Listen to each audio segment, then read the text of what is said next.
Hi folks, this is Sue Bell from networkempire.com, themezoom.com, and I'm here today just to show you the second part of the setup of your blog in preparation for importing your data from Domain Web Studio into your blog. Okay, so we're here on the plugins page. We've got our plugin actually installed, and the first thing that I'm going to do is I'm going to go make a static page.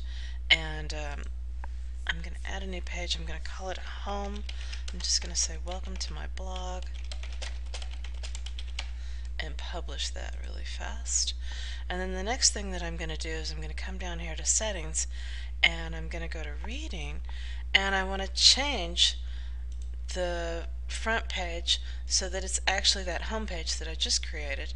And you know what, while I'm here right now, my feed, by default the feed shows the full text, and I'm going to change my feed to show the summary because I don't want people to actually subscribe to my blog and read it in their reader.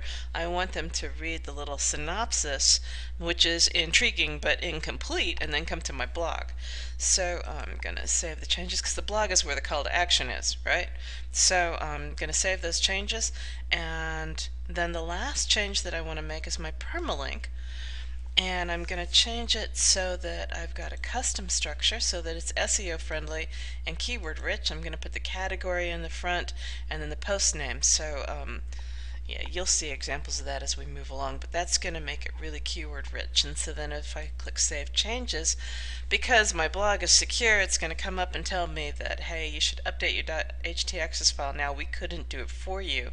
And if you get that message, then it's really easy. What they do is they give you the contents of what your htaccess needs to be, and you can either make your htaccess writable. You can either create the file and make it writable and then come back and save your changes again and it'll do it automatically, or you can just grab the contents of this file, do a Control A and a Control C, and then create a file, create a little text file called .htaccess. If I open up Notepad and just paste that into my Notepad file, and then I can save that out as .htaccess, and that the example of that is just right there, so you know what to call it, and then upload it to the absolute root of my blog, and then everything's good.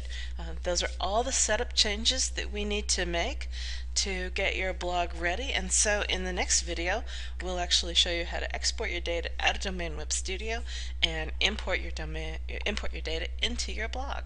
This is Sue Bell from Network Empire, themezoom.com.